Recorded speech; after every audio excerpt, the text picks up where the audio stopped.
Welcome to Stories of Hope. This is a podcast by the Dream Center. Where you will hear from people who have stories that once seemed hopeless. People whose stories of redemption and life transformation are so powerful, they can only be possible by the power of Jesus.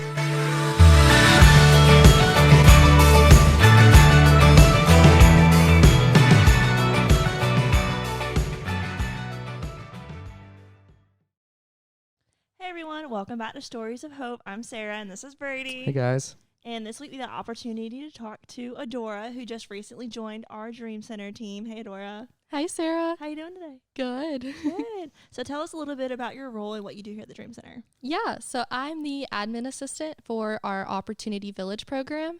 And so I really just get to be with the girls and love on them. And I work on their schedules. And I'm kind of just getting everything prepped for when our new director comes in. Awesome. How'd you get plugged in with the Dream Center? So I had just finished up at Anderson University. And I was looking for jobs. And I just felt really called to the ministry. And I just wasn't sure what that looked like. I knew I was called to missions, and I just wasn't sure where exactly that was like the direction I should head towards. I wasn't sure if it should be like short-term missions, long-term missions, or overseas, or just here, because missions can be anywhere. So I was like, okay, God, what does that look like? Where do I go? What have you created me for? And I was looking for jobs, and the Dream Center popped up, and I just saw how it was just able to help the homeless women in the area. And I was like, wow, this is a great opportunity.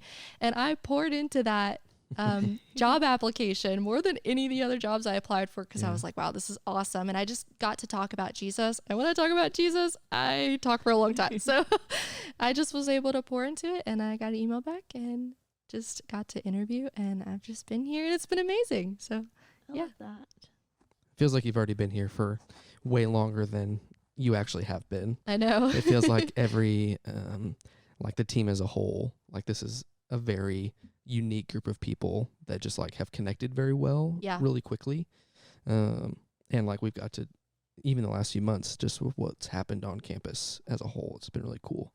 So it feels like everybody's just like locking in and ready to go right away, which is awesome. Yeah. I love it. That's great.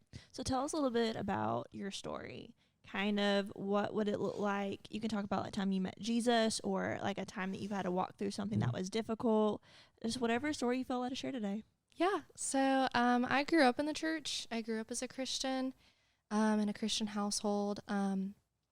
But as I grew older and went to high school, I kind of strayed from my faith a little bit. Like I've always believed in Jesus. Like there's never been a time in my life I've never viewed Jesus as my savior. And as I approached high school, just a lot of those views kind of changed. Like I still always shared him, but I definitely was not living the life of a Christian. I just was involved with a lot of my friends was just in a place where we wanted to try a lot of new things. And, the group of friends I was with were not strong believers. And it was more so of me trying to share my faith with them. But you can only do so much because the pull of the world can be really strong. And so I got really, we started trying to smoke weed and different things like that. And just, all my friends were doing that. And so peer pressure, that's what it is. There it is. I got led into a lot of peer pressure, which I never thought I would as a kid. I was like, oh, I'll never do that. But, that's what all kids say. Right. So I just started doing a lot of things I shouldn't. And I started dating a guy that was a little bit older than me that I should not have been dating. And that's really when a lot of things just kind of really started to veer off. We were just smoking weed every day. I definitely was not living the life as a Christian. I was trying to share my faith with him and wanting him to believe, but I just made a lot of excuses for a lot of the things that I was doing. Like, oh, it didn't talk about weed in the Bible. Like, it doesn't talk about this, so it's okay. Right. Making excuses when you really know what you're doing is wrong. Yeah. And so I was just, even in those moments, I was trying to share Jesus with my friends when we were all high. And I'm like, okay, at some point, I was like, this isn't going to work anymore. And I just was not, I dated this guy for 2 years, and it started off fine, but it really just went downhill because he was not a believer, and he believed in Jesus, but he was not making any efforts to really grow that relationship. You know what I'm saying? And it just took a turn, and it just got really hard. And it got to a point where I just felt really convicted, and God was like, Adora, you can't keep living like this. And I really just had to step away and be like, I talked to him. I was like, I am not smoking weed anymore. We have to stop sleeping together. This is wrong. Like, I'm not doing this anymore. And it was really hard. And he stayed with me because he was like, I love you. I want to stay with you. But he was not, he was only stopping doing all of these things because I didn't want to do them anymore. He would have continued to do it if I didn't. And so it caused a lot of issues in our relationship, and he just became a really bad alcoholic, and it was really hard because I could not get away from that relationship with him, and I was not able to break up with him, and it was really, really difficult. And so I was in this battle of trying to live for the Lord, but I kept falling back down because of this relationship, and it was awful, and I didn't know what to do. And I had bought myself this promise ring, and I had prayed, and I was like, okay, God, if there's anything keeping me from living fully for you, I pray that you would take it out of my life. And that next day, we broke up. And like, it was crazy. Like, something happened, and I was like, I can't keep doing this anymore. And he said, leave then. And that is all I needed to walk away, because I myself could not initiate that. But just that little leave then, I was able to walk away and be free. And since then, my life has just taken off because I've been able to live fully for Jesus and just dive into his word and build this relationship with him. And my life has been changed ever since. And I was taking a gap year in between high school and college, and I wasn't quite sure where I wanted to go. And there was this one day I just was talking to these group of girls. It was like they had just came home from college, and I was just talking to them about, like, I ask a lot of questions. So I'm like, what do you love about college? Like, tell me, like, what is your favorite parts and all of that? And they had asked me the question, if you were to go to college, where would you want to go? And for some reason, Anderson University popped in my head. Don't know why. I remember looking at Anderson a long time ago, and I really loved the Christian atmosphere, but they didn't have the major I wanted to go into. And so I just looked the other way. But for some reason in that moment, Anderson popped in my head. And so that moment I went home and I was looking, and I just felt really drawn to Anderson. So I was like, okay, God, I don't know why I'm feeling this way, but I'm going to take this step. I'm going to apply. I'm going to see what happens. And I got accepted. Like, this was all very last minute. Anderson was just at their final time of taking applications. Like, this was all in the Lord's timing. This was not something on my mind. It just happened. And so I just took that leap of faith and was like, okay, God, you're calling me here. I'm going to go. And I did. And so I went to Anderson, and it was amazing. And I originally had a minor in Christian studies, but that first semester I felt really called to major in Christian studies, and I didn't know why. I was like, I don't know why I feel like this. So my parents were divorced since I was a young girl, and so my mom always had this mindset of, she would tell me that I cannot rely on a man to provide for me. She said, you need to rely on yourself. And so I had grown up with this mindset of just making money, of, okay, I need to have a job where I can support myself. Like, if I ever end up having a family and something happens, I have something to fall back onto. And so when I felt called to Christian studies, I was like, there's no money in that. I don't know what you're trying to tell me, God. Like, what am I doing? And it was really, really hard. Like, it was weighing on my heart really heavy. And I just talked to some of my one of my really close friends who's a believer, and she almost was like a mentor in my life when I first started believing. She was the owner of the cafe I worked at. Her name's Morgan. She's awesome. And she just really helped build my faith. And so when I took that step and went to Anderson, I just called her and I was like, I don't know why I'm feeling like this. I don't know what to do.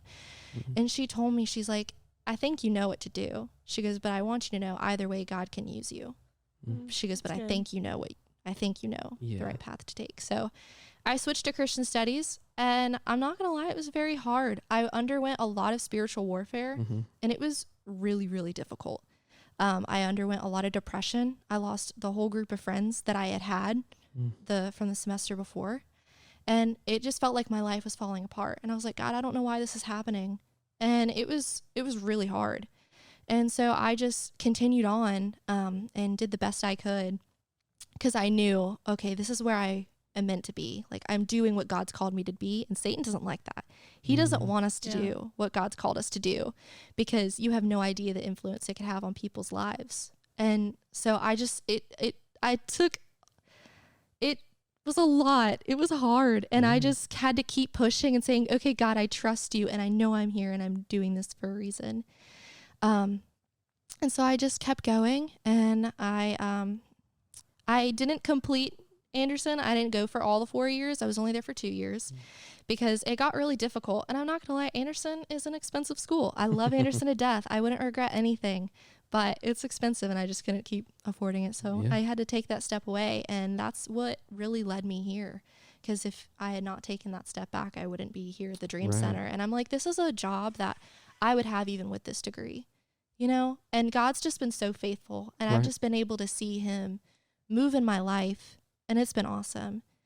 And then through Anderson, I've gotten the chance of meeting my now fiance, who I'm getting married to in May. Amazing. That's so exciting. And it's just so cool to see like where I was at in my life and that relationship I was in, to God now leading me to this person that leads me so well and who loves the Lord.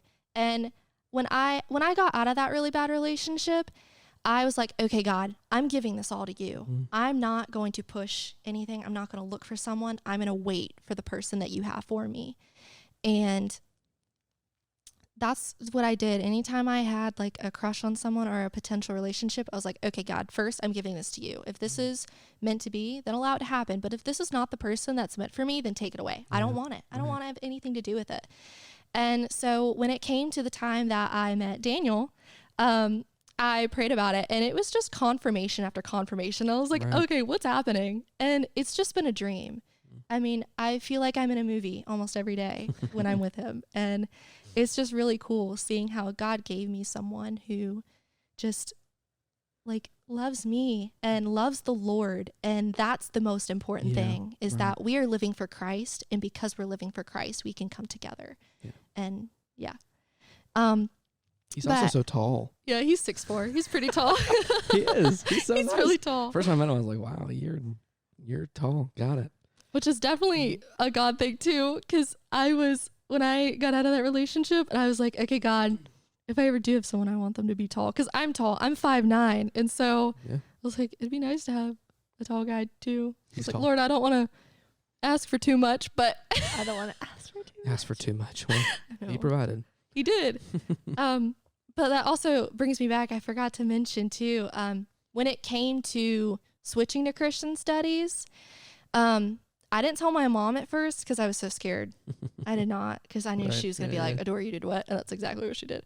But I had to get to this realization of, I know you, like I had to tell my mom, like, I know you told me to never rely on a man to provide for me, but I can rely on Jesus to provide for me. Yeah, come on. And that's really what it is. I'm like, if God's calling me here, he will provide. Yeah, absolutely. No matter what. And I don't know what that looks like, but I know he will. And he has. And I'm beyond thankful just for where I am today. I love that. So yeah.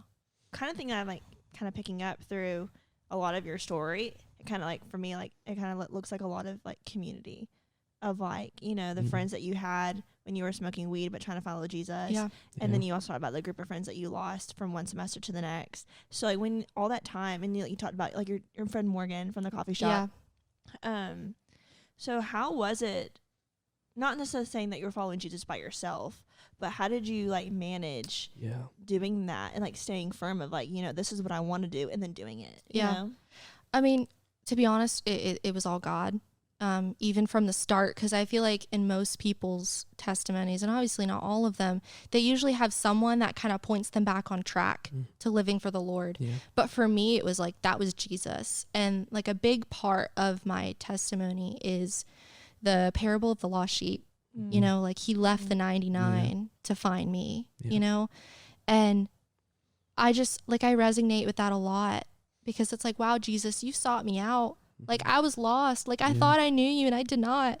And just seeing him like come save me from that. And it wasn't hard. Like I obviously like I said, I would try and I'd fall down, and I just felt like Lord, please don't give up on me. Like it was really hard, and he never did. And I thought he would, but I'm like, no, that's not who God is. God doesn't give up on us. And like I was saying, like with Morgan, like I didn't have a whole lot of friends when I lived in Beaufort that really were living for the Lord. And so I just spent a lot of time with Morgan, like, and it was really a God thing there too. She had just lost a really good friend of hers that she had been friends with for 10 years. Wow. And so we were both in it, and I had just broken up with my boyfriend. And so we were both in this place of just alone. Like we both felt alone. Yeah. And so she had come to me after work one day. I was like, hey, like, want to start a Bible study together? Like, let's just, get together and just see what God has to offer. And so we just started getting together and doing Bible studies, and we just grew really close. And I really don't know what I would have done without her, but I was in this place where I was just like so on fire for the Lord and seeing what he had done. Like I had grown so much in such a short amount of time. Like I was like, this is crazy. Just seeing how different I had become in like that. Like it's crazy. And I just, when I was working at the cafe, I also worked at a seasonal job. So I would take some time off from the cafe, and I would work at, it's like a little horseshoe crab lab. Yeah. Since we're on the coast, we're near all the, that's so yeah, it was really cool. So when I was there, I would just invite people like, hey, we're having a Bible study Wednesday night if you guys want to come. Yeah. Like, just inviting people, and people showed up, people that didn't even know the Lord. And it was just really cool just seeing God work in that place. And so we would open up the cafe at night after closing hours and just hang out and just read God's word together. And some of them got saved. And it's really cool just seeing how God's worked. And, some of them, like after I left for Anderson, Morgan still has continued holding these Bible studies because they all want to come. And there's this one guy that goes, and he doesn't even believe in God, but he still shows up every week to ask questions and listen. And so like I know God's going to work in him. Yeah, and if he's showing up, then like the Holy Spirit's already started to put something in his head of like, hey, this is real, keep learning about it, like even if he doesn't realize what's happening. Yeah. Like that's so cool. Absolutely. It's so cool. It's incredible to see. But yeah, I'm so thankful for Morgan because she has been such a big part of my life. Like I really don't know what I would have done without her. And I really do think God brought us together to be able to, grow, and it was awesome. And then when I went to Anderson, I had become, I'm 4 hours away from home, and I had some friends that were also from Beaufort there that I'd hang out with, and I'd hang out with them, but none of us were like super close. So it was just like, hey, we'd go like do the little events at school together. But I was really looking for some friendships. And I befriended a lot of the girls that were on my hall, and it was really awesome. And I was like, oh, this is amazing. Like, I feel so loved. Like, I'm surrounded by these group of girls that just make me feel loved. But they had a lot of friends, and I don't think they could really juggle all of it. And then it came out to later on, it just became a situation where they were like doing things behind my back without me. And that was really hurtful. And just stopped hanging out with me after a while. And I was like, Lord, like it was after I became a Christian studies major. And I really do think it was like spiritual warfare. Like, I don't know if they ever did anything intentionally, or I don't know, but it was hard because it's like that whole friend group was just gone and I was alone, and I didn't know what to do. Like I tried to continue, like it was hard because I was going through all this and I just wanted to seclude myself in my dorm room and just spend time with God. Like, Lord, all I need is you, like no matter what, like I know you're there for me. Yeah. And so I would just really turn to him a lot and just be like, God, I don't know why this is happening. Yeah. But I'd find myself going back to Beaufort a lot. A lot of weekends I was just driving back, and that's a lot of driving, like 4 hours down, 4 hours back. And then when I'm home, I'm driving all around Beaufort because I'm like, it's so pretty, I miss it. And it was a lot of driving. And so I got very sick of that drive very quick. But yeah, I don't know. I just kept continuing on. And then I met Daniel, and Daniel was with me through one of the hardest parts. And I'm very thankful for that. Yeah. And like I said, I think God sends us people when it's time. Like Right. he sent me Morgan, and then he sent me Daniel, and Daniel's my best friend. And I don't know. Well, other than Jesus, but Yeah.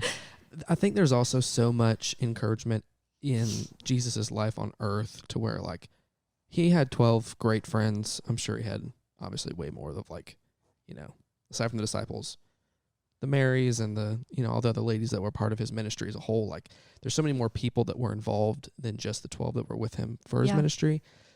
But also like he came down here knowing that like half of those guys were going to like turn their back on him in his hardest moments as a human.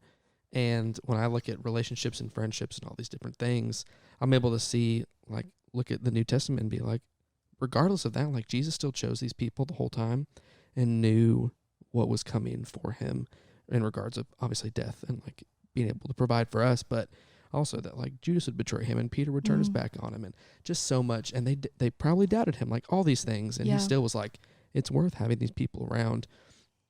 So even through my life, when I look at relationships that failed and friendships that are no more, like I have no reason to look back and say like, all right, thank you that I get to learn from, whether it's how to navigate friendships differently or whether it's how to keep my heart safe in a new way or whatever it is.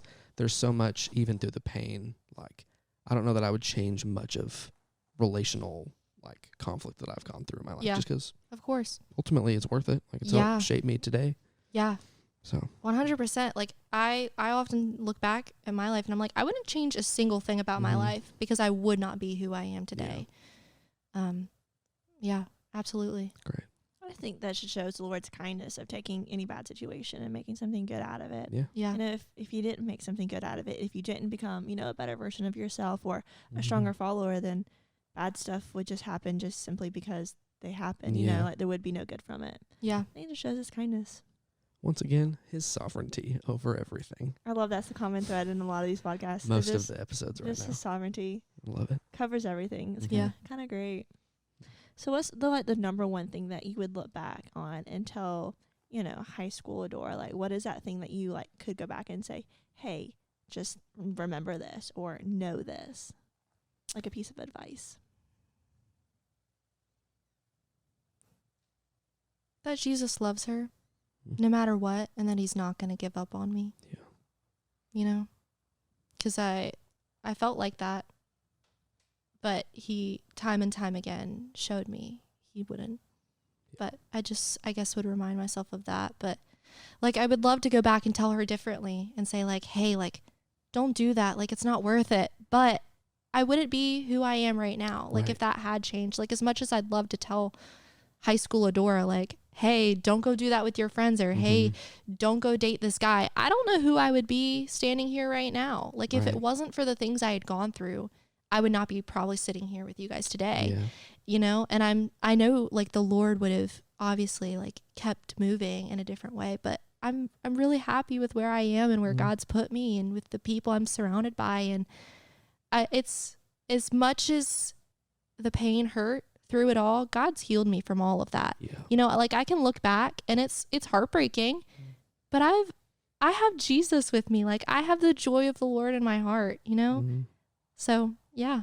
It also is a perspective change of like, not like you just said, not wanting to change anything, but if I could give myself a clear picture of Jesus in my heart in my life now, if I could give that to myself when I was 8 years old, I'd be like, just get it quicker. And like, I don't want anything to change to this point, but like, if I could just experience and have the revelation of Jesus in my head and heart way earlier, I'd be like, that's the only thing I would do is be like, hey, just do it faster because he's amazing. That's like so true. I don't want to change any of the life circumstances, but I would love to change like the time with the Lord that I could gain back in my personal, even if I still went through all the stuff. So I guess I could like give myself a little glimpse of, hey, here's what God's done, in your life and who he is and all the things he's created you for, that he will continue growing me through life. That's great. I love that. Man, beautiful. So what's the thing that you're praying through right now? Like, what are you hoping for, expecting? What are you excited for coming up? I know, like, obviously Aside the wedding. from Yeah, aside I from was the about to wedding. say the wedding. Aside from the wedding. Low hanging fruit.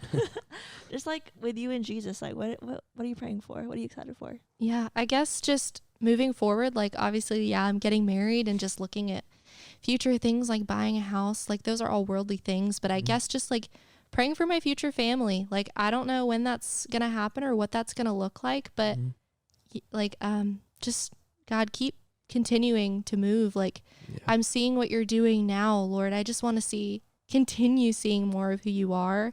And I mean, right now I've just been in this place where I'm just praying a lot for future family, future kids if I have them, because obviously I want kids one day, not anytime soon, but I want kids. But I'm just in this place of like, I could start praying for them now. Like, Lord, I want them to love you. I want them to know you.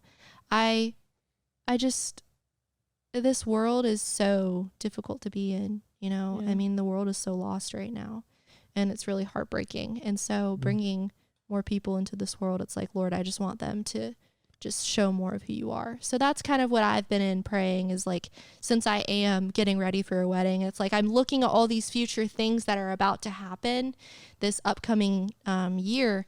And so that's kind of where I'm at is just, okay, God, as I'm in this place looking towards the future, let me just give them to you and to allow you to just put your hand over them and to trust you. Because it can be stressful. Like wedding planning, looking at houses, especially in this market, it's stressful. And so really just saying like, okay, God, just allow me to keep trusting you in this. Like, I don't want to stress about it because there's no reason for me to stress about it now when you already know the plans that you're going to allow to take place. So yeah, it's beautiful.